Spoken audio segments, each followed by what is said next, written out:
Hello friend, एक बार फिर आप लोगों का स्वागत है आपके चैनल मिस्टीरियस क्लासेस में। मैं दीपिका आप लोगों का हार्दिक स्वागत करती हूँ इस चैनल पे। और यहाँ पर आज हम जो चैप्टर लेके आए हैं सीडीपी का, वो है चैप्टर नंबर 5। और चैप्टर नंबर 5 जो है, पहले भी आप थोड़ा सा सुन लीजिएगा इसको कि चैप्टर नंबर जो 5 है उसमें आपको पियाजे, वाइगोत्स्की और कोहलबर्ग जो है इनका सिद्धांत पढ़ना है और कि क्या है। और यहाँ पर क्योंकि इससे जो है वो आपको मिनिमम 4 या 5 क्वेश्चन देखने को मिल जाता है एग्जाम में, ठीक है।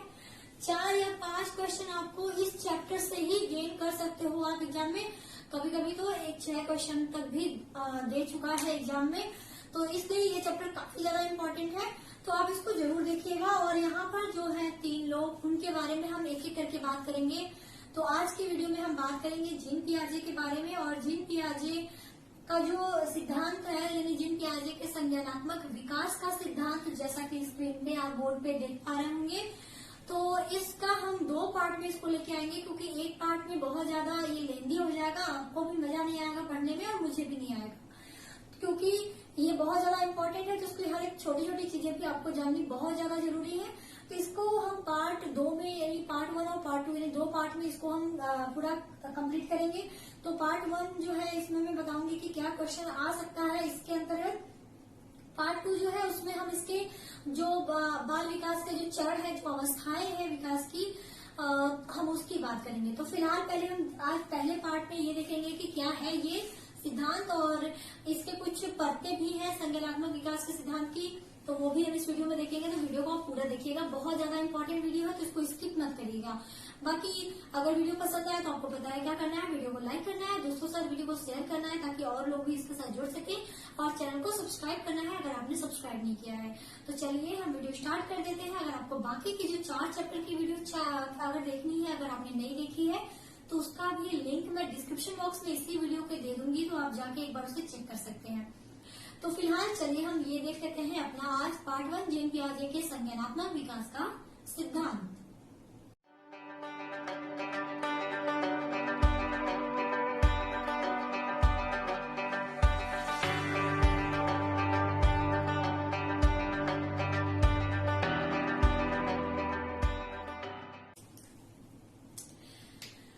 तो चलिए देख लेते हैं क्या है ये जीन पियाजे के संज्ञानात्मक विकास का सिद्धांत। आपको ये पता होगा कि जो भी इन लोगों ने सीडीपी पूरी तरह बच्चों के विकास पे ही है कंप्लीट, मतलब सारा जो सीडीपी है कहीं ना बच्चों के विकास से ही रिलेटेड है।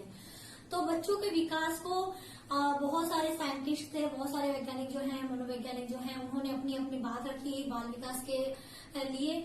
और उसी में जो जीन पियाजे हैं, जीन पियाजे जी ने, तो इसका जो प्रतिपादन है, यानी संज्ञानात्मक विकास का जो प्रतिपादन है वो, यानी इसके कौन है, जीन पियाजे हैं। ये स्विट्जरलैंड के निवासी हैं, यानी स्विट्जरलैंड के निवासी हैं ये वैज्ञानिक, और जीन पियाजे ने ही ये संज्ञानात्मक विकास का सिद्धांत दिया था, ठीक है। चलो, इसके अलावा क्या क्या है इस चैप्टर में, इन्होंने क्या किया था, एक स्टोरी सुन लो। थोड़ी छोटी सी स्टोरी है कि इन्होंने आखिर ये चीज किया कैसे, किस तरह इन्होंने अपना सिद्धांत ये बताया सबको। इन्होंने बच्चों का विकास जो है, यानी बच्चों के बुद्धि का जो विकास है, यानी मानसिक क्षमता जो है बच्चों की, यानी बच्चों के बुद्धि के विकास के लिए, यानी किस तरह उस बच्चे की बुद्धि का विकास हो रहा है, यह जानने के लिए इन्होंने क्या किया, इन्होंने अपने ही बच्चों पे खोज करना स्टार्ट कर दिया। ये साइंटिस्ट ने अपने ही बच्चों पे खोज की, ये जानने के लिए कि बच्चों में बुद्धि का विकास किस तरह होता है। अब इन्होंने बच्चों में जब ये चीजें, यानी ये खोज जब अपने बच्चों में किया, तो उन्होंने अपने इस अवधारणा पर इस संज्ञानात्मक विकास को दिया, ठीक है। यानी इन्होंने इनकी जो अवधारणा थी, इन्होंने इस अवधारणा को, जो उन्होंने बच्चों पे खोज की बुद्धि के विकास को, तो इन्होंने जो अपनी अवधारणा थी उन्होंने किस पर दी, संज्ञानात्मक विकास पर दी। तो संज्ञानात्मक विकास का मतलब क्या होता है पहले ये जान लो, क्योंकि ये कंफ्यूज करता है बहुत ज्यादा। संज्ञानात्मक विकास मतलब मानसिक विकास, ठीक है। मानसिक विकास को ही संज्ञानात्मक विकास कह सकते हैं, ठीक है। तो संज्ञानात्मक विकास हो चाहे मानसिक विकास हो, तो इन्होंने जो अपनी थ्योरी दी, उन्होंने किस पर दी, उन्होंने संज्ञानात्मक विकास पर अपनी थ्योरी दी। यानी बच्चों के अंदर, यानी बच्चों का मानसिक विकास किस तरह होता है, यानी बच्चों का संज्ञानात्मक विकास किस तरह होता है, इसी अवधारणा पर उन्होंने ये सिद्धांत दिया था। समझ में आया इतना टॉपिक। चलो अब बात करते हैं आगे। अब आपको ये पता चल गया कि संज्ञानात्मक विकास को मानसिक विकास कहते हैं। अब संज्ञानात्मक विकास जो है वो एक निश्चित अवस्था के क्रम में होता है। निश्चित अवस्था का मतलब ऐसा तो नहीं कि अगर आप आज ही पैदा हुए हो तो आपको सारी चीजें याद हो जाए, ऐसा नहीं होता। आप धीरे धीरे धीरे धीरे फिर स्कूल जाते हो, फिर कॉलेज जाते हो, फिर और आगे की पढ़ाई करते हो, धीरे धीरे आपका क्या होता है, मानसिक जो ग्रोथ होता है वो धीरे धीरे बढ़ता है। तो इन्होंने यही कहा था कि जो संज्ञानात्मक विकास है वो एक निश्चित अवस्था के क्रम में होता है, यानी हमारी आयु बढ़ती है और हमारा संज्ञानात्मक विकास यानी हमारा मानसिक विकास भी क्या होता है, बढ़ता जाता है। इसीलिए इसके आधार पर एक फिगर रखा गया है यहाँ पर, यानी यहाँ पर दिखाया गया है जैसे एज हमारी बढ़ती जा रही है धीरे धीरे, तो हमारा विकास भी क्या हो रहा है, धीरे धीरे बढ़ता जा रहा है। ये एज है, ये विकास है।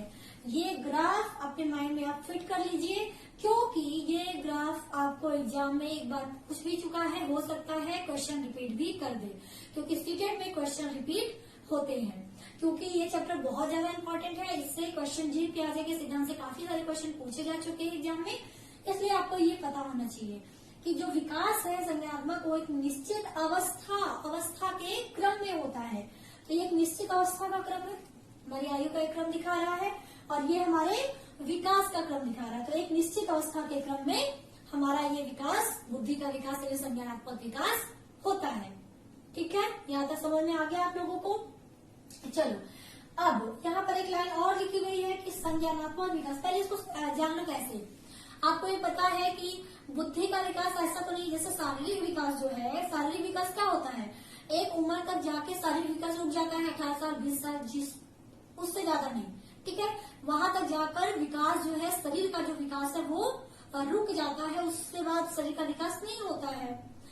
लेकिन हमारे जो बुद्धि का विकास है वो तो चलता रहता है, हम हमेशा कुछ न कुछ नई नई चीजें सीखते रहते हैं। तो मानसिक विकास यानी बुद्धि का विकास जो है वो मानसिक विकास निरंतर चलने वाली प्रक्रिया है। ऐसा नहीं कि मानसिक विकास किसी एज में जाके रुक जाएगी, आप चाहो तो जीवन पर्यंत उसे कुछ न कुछ नई नई चीजें सीखते जाते हो, सीख सकते हो। इसलिए कहा गया है कि संज्ञानात्मक या मानसिक विकास निरंतर चलने वाली प्रक्रिया है। यहाँ तक समझ में आ गया।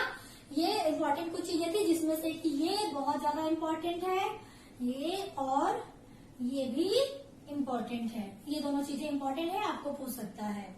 अब बात करते हैं इसके, तो ये इम्पोर्टेंट काफी ज्यादा है और इसमें मैं ये बताऊंगी अभी कि क्या इसमें से ज्यादातर पूछता है। अब बात करते हैं संज्ञानात्मक विकास की प्रत्यय यानी परतों की। तो जो इसमें कहा गया है कि संज्ञानात्मक विकास की कुछ परतें होती हैं, जिसके अंतर्गत 3 परतें उन्होंने बताई थी। पहला है अनुकूलन, दूसरा है विकेंद्रीकरण, तीसरा है साम्यधारण यानी संतुलन। ठीक, यानी अनुकूलन मतलब एडाप्टेशन, आपका विकेंद्रीकरण मतलब डिसेंटरिंग, और आपका संतुलन मतलब इक्विलिब्रेशन। ठीक है, 3 चीजें यहाँ पर उन्होंने बताई। अब हम तीनों के बारे में जानते हैं, जिसमें से मैं आपको अभी बता देती हूँ कि ये जो है वो बहुत ज्यादा इम्पोर्टेंट है एग्जाम के पर्पज से। अनुकूलन बहुत इम्पोर्टेंट है, कई बार घुमा फिरा के इसमें से क्वेश्चन एग्जाम में पूछ चुका है। अब अनुकूलन होता क्या है, तो वातावरण के अनुसार खुद को ढालना। ये एग्जाम में इस तरह पूछ चुका है कि वातावरण के अनुसार खुद को ढालना क्या कहलाता है। या फिर ये भी पूछ सकता है अनुकूलन इसमें से किस चीज को कह सकते हैं। आपको 4 ऑप्शन दे देना, उसमें अगर आपको ये दिखता है कि वातावरण के अनुसार खुद को ढालना क्या कहलाता है, अनुकूलन, यानी उस चीज के अनुसार हम ढल गए। जैसा हमारे जैसे होता है बरसात का मौसम है, अगर कोई पहाड़ी क्षेत्रों में है, अगर ठंडी के क्षेत्रों में है तो वो उसी के अनुसार ढल जाता है। अगर कोई गर्म जगह पे है तो वो उसी टेम्परेचर के हिसाब से अपने आप को ढाल लेता है।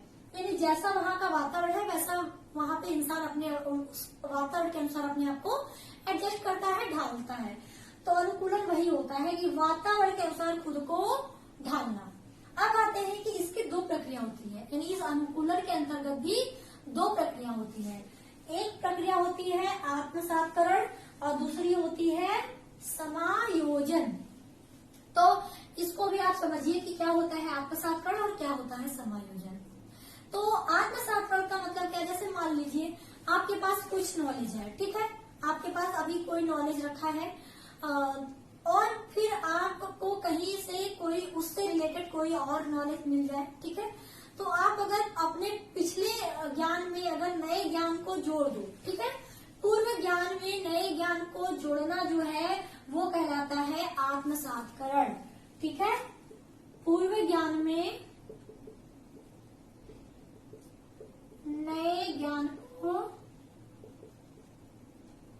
जोड़ना, ठीक है, पूर्व ज्ञान को या पूर्व ज्ञान को नए ज्ञान से इस तरह लिख लो, ठीक है, पूर्व ज्ञान को नए ज्ञान से जोड़ना। यदि हमारे पास कोई पुराना ज्ञान है, हमारे पास फिर आज हमने कुछ और सीखा, तो हमने क्या किया, उस ज्ञान से और इस ज्ञान को क्या किया, आपस में ही जोड़कर हमने एक नया ज्ञान ले लिया। तो पूर्व ज्ञान को नए ज्ञान से अगर हम जोड़ते हैं तो वो जो प्रक्रिया होती है वो होती है आत्मसात्करण की। अब बात करते हैं समायोजन की, ठीक है। तो समायोजन को समझते हैं क्या है। जैसे आपके पास कोई पूर्व ज्ञान है या फिर मान लीजिए कि कोई आपकी एक योजना है पुरानी, ठीक है, पूर्व ज्ञान या योजना में आपने कुछ परिवर्तन कर दिया, तो पूर्व ज्ञान या योजना में परिवर्तन करके वातावरण के साथ आपने क्या बैठा लिया, तालमेल बैठा लिया कि हम इस तरह से अब करेंगे। पहले आप कुछ और सोच रहे थे, लेकिन आपने क्या किया, आपने फिर उसमें कुछ परिवर्तन किया और फिर वातावरण के अनुसार आप ढल गए। तो पूर्व ज्ञान यानी पूर्व योजना में परिवर्तन करके वातावरण के साथ तालमेल बैठाना, वही होता है समायोजन, ठीक है। पूर्व ज्ञान या योजना में परिवर्तन करके वातावरण के साथ तालमेल बिठाना, ठीक है। पूर्व ज्ञान या योजना में परिवर्तन करके वातावरण के साथ तालमेल बिठाना क्या कहलाता है, समायोजन। और पूर्व ज्ञान को अगर नए ज्ञान से जोड़ना क्या कहलाता है, आत्मसात्करण, ठीक। चलो ये तो हो गया हमारा पहला अनुकूलन। अब बात करते हैं इसमें कुछ अगर आपको डाउट होगा तो आप पूछिएगा, लेकिन कोशिश की मैंने इसको अच्छे से समझा सकूं। ये ज्यादातर पूछता है इसलिए मैंने इसको ज्यादा फोकस किया। बाकी अब बात करते हैं विकेंद्रीकरण और साम्य धारण की। बात करते हैं विकेंद्रीकरण। तो इसमें बालक क्या करता है वो जान लेते हैं। इसमें बालक क्या करता है, इसमें बालक एक ही समस्या को, ठीक है, बालक जब एक ही समस्या को अलग अलग रूप से समझ पाने की योग्यता रख लेता है और उस समस्या का समाधान जो है वो भी अलग अलग तरीके से सीखता है, तो वो आता है विकेंद्रीकरण के अंतर्गत, ठीक है। यानी एक ही समस्या को अलग अलग तरीके से समझ पाने की योग्यता और समस्या समाधान को अलग अलग तरीके से सीखने की जो योग्यता है वो कहीं न कहीं विकेंद्रीकरण के अंतर्गत आती है। अब बात करते हैं संतुलन या साम्य धारण की। तो इसके द्वारा जो बच्चा है, जो बालक है, वो क्या करता है, इसके द्वारा जो बालक है वो आत्मसात्करण और समायोजन, जो कि अनुकूलन की दो प्रक्रियाएं हैं, इनके बीच संतुलन कायम करता है, ठीक। तो बस यही था आज के इस वीडियो में। यानी संतुलन भी यही है कि जिसके संतुलन वो है जिसके द्वारा बच्चा जो है, जो बालक है, वो आत्मसात्करण और समायोजन के बीच संतुलन कायम करता है। तो बस यही था आज के इस वीडियो में। ये काफी ज्यादा इम्पोर्टेंट रहा है, मैं कुछ चीजें इसलिए मुझे इसको बताना पड़ा। बाकी हम इसके जो पार्ट 2 है उसमें हम इसके जो जीन पियाजे ने जो 4 अवस्थाएं बताई थी बालकों के संज्ञानात्मक विकास की, हम उसकी बात करेंगे। इसलिए मैंने इसको पार्ट 1 रखा क्योंकि इसमें कुछ ऐसी चीजें थी जो एग्जाम में ज्यादातर पूछी जाती है, इसलिए मुझे इसे बताना ज्यादा जरूरी था। बाकी अगर आपको ये वीडियो पसंद आई हो तो आप प्लीज इस वीडियो को लाइक कर दीजिएगा और आपको पता है क्या करना है, इस वीडियो को शेयर करना है दोस्तों के साथ ताकि और लोग भी इसके साथ जुड़ सके। चैनल को सब्सक्राइब नहीं किया तो चैनल को सब्सक्राइब करना है और बाकी कमेंट करके मुझे बताना है कि वीडियो आपको कैसी लगी। तो फिलहाल चलिए मिलते हैं उसके पार्ट 2 में। तब तक के लिए आप लोग अपना ख्याल रखिए। टेक केयर, बाय बाय, जय हिंद।